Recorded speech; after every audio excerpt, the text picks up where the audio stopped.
Bapak Ibu Saudaraku sekalian, pujian yang kita naikkan tadi mengatakan bahwa sekali Yesus, tetap Yesus. Ini menjadi kerinduan kita semua bahwa memang hidup kita ini hanya bergantung oleh karena kehadiran Yesus dalam kehidupan kita. Dan oleh karena Yesuslah maka kita peroleh segala kebaikan, anugerah yang terbaik yang disediakan oleh Bapa di surga. Dan oleh karena iman sajalah kita mendapatkan semua itu. Namun demikian Bapak Ibu Saudaraku sekalian, dalam kita mengatakan sekali Yesus tetaplah Yesus ini mengandung satu komitmen yang cukup dalam sekali dari pihak kita.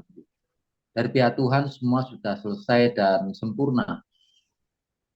Nah, dari pihak kita tentu menjadi PR, menjadi pekerjaan rumah yang harus kita terus kejar supaya kita ini ketika mengatakan sekali Yesus tetap Yesus, maka hidup kita harus padan dengan apa yang Yesus mau juga. Nah, dalam hal mengikut Yesus, sejalan dengan apa yang Tuhan Yesus perintahkan, apa yang Tuhan sudah teladankan dalam kehidupan kita, seringkali kita dalam jalannya belum seperti apa yang dia mau. Bahkan mungkin masih jauh harapan Yesus daripada kita. Tetapi Allah yang kita sembah dalam Yesus adalah Allah yang penuh dengan anugerah. Nah, dalam anugerahnya itu tidak hanya sekedar Tuhan menyediakan segala yang baik, segala yang indah, segala yang kita minta dari doa-doa kita, tetapi terlebih adalah ketika dia mau kita membawa kita tetap di jalan dia. Nah, di dalam jalan kehidupan ini ada banyak peringatan-peringatan yang Allah itu nyatakan kepada kita supaya kita tetap di dalam jalan-jalan Tuhan. Nah, mari kita belajar pagi hari ini tentang peringatan Tuhan. Kita lihat firman Tuhan dalam Daniel pasal yang keempat, ayat 1 sampai yang ke-7. Ya, ini firman tentang mimpi Nebukadnezar. Saya bacakan Daniel 4 ayat 1. Dari Raja Nebukadnezar kepada orang-orang dari segala bangsa, suku bangsa dan bahasa yang diam di seluruh bumi, bertambah-tambahlah kiranya kesejahteraanmu. Aku berkenan memaklumkan tanda-tanda dan mukjizat-mukjizat yang telah dilakukan Allah yang Maha Tinggi kepadaku. Betapa besarnya tanda-tandanya dan betapa hebatnya mukjizat-mukjizatnya. Kerajaannya adalah kerajaan yang kekal dan pemerintahannya turun-temurun. Aku, Nebukadnezar, diam dalam rumahku dengan tenang dan hidup dengan senang dengan istanaku. Lalu aku mendapat mimpi yang mengejutkan aku dan khayalanku di tempat tidurku, serta penglihatan-penglihatan yang kulihat menggelisahkan aku. Maka aku mengeluarkan titah bahwa semua orang bijaksana di Babel harus dibawa menghadap aku supaya mereka memberitahukan kepadaku makna mimpi itu. Kemudian orang-orang berilmu, ahli jampi, para kasdim dan ahli nujum datang menghadap dan aku menceritakan kepada mereka mimpi itu, tetapi mereka tidak dapat memberitahukannya maknanya kepadaku. Bapak Ibu Saudaraku sekalian, Allah kita adalah Allah yang penuh dengan anugerah. Namun ketika anugerah Tuhan dinyatakan kepada kita, ya, anugerah Tuhan ini juga seringkali berisi tentang peringatan-peringatan yang mencegah kita itu berbuat daripada dosa. Bacaan yang kita baca tadi dimulai dengan Nebukadnezar memuji Tuhan. Dia mengatakan begitu besar, begitu ajaibnya mukjizat-mukjizat yang telah dilakukan Allah yang Maha Tinggi kepada Nebukadnezar, dan dia juga mengakui tentang kerajaannya yang kekal selama-lamanya, pemerintahan yang turun-temurun. Ya. Dan kalau nanti kita lanjutkan tentang pembacaan ini, rupa-rupanya Nebukadnezar ini juga sembuh dari sakitnya karena terkait dengan mimpinya ini. Allah yang dilakukan Allah ini tidak mengherankan, saudara. Ketika Allah itu melakukan berbagai macam peringatan-peringatan. ia seringkali memberi peringatan kepada manusia, baik itu umatnya maupun kepada bangsa lain yang tidak berdosa. Ya, peringatan ini diberikan Allah kepada Nebukadnezar. Bagaimana Nebukadnezar ini harus hidup dengan benar. Sementara Nebukadnezar bukanlah umat Allah. Allah juga seringkali pernah mengatakan dan mengingatkan Raja Daud ketika hati Daud berdebar-debar ketika ia memotong punca jubah Saul. Dan mengingatkan Daud untuk tidak boleh membunuh Saul.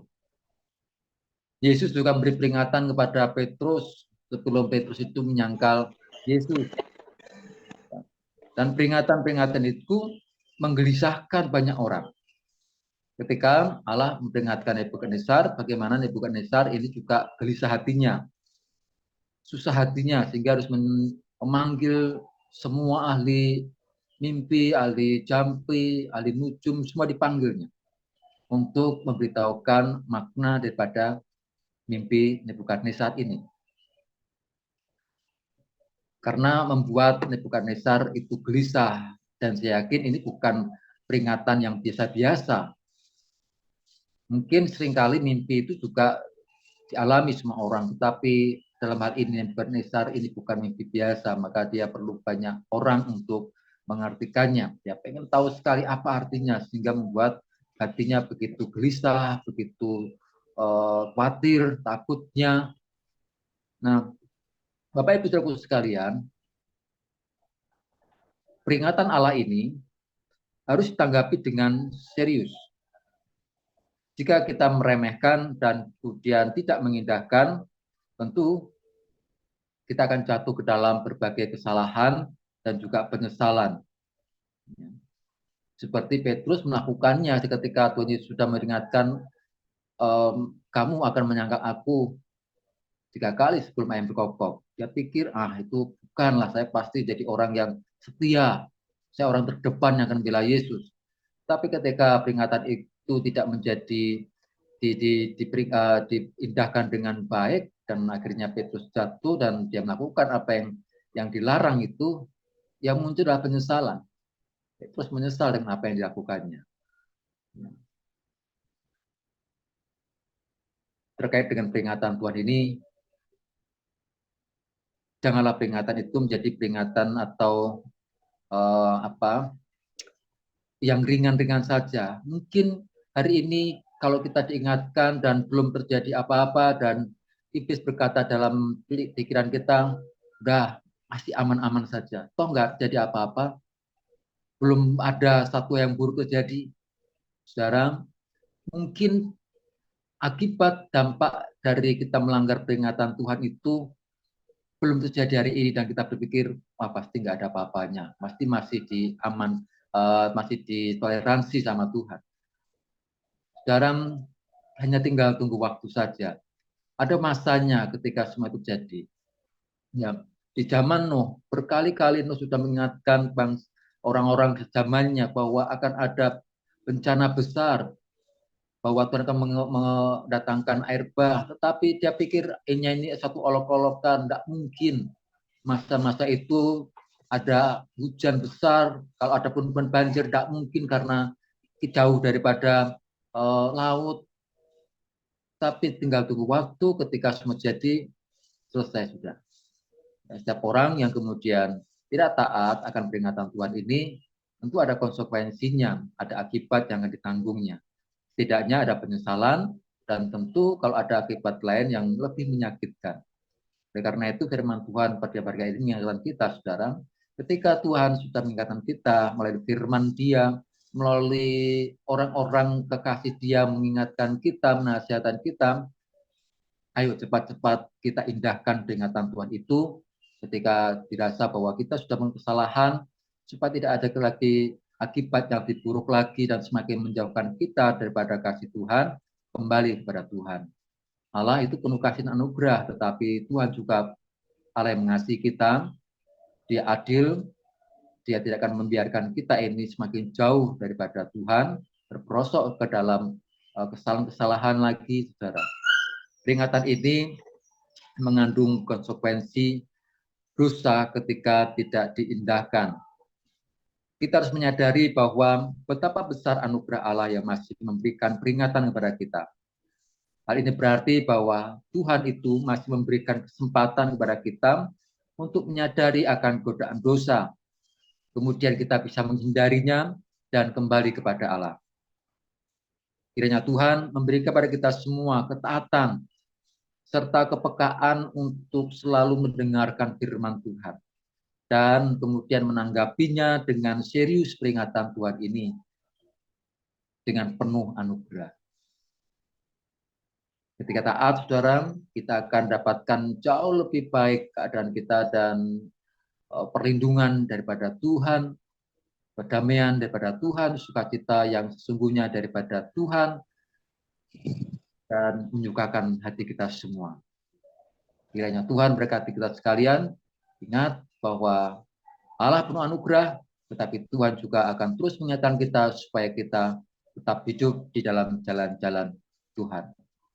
Amin. Tuhan berkati.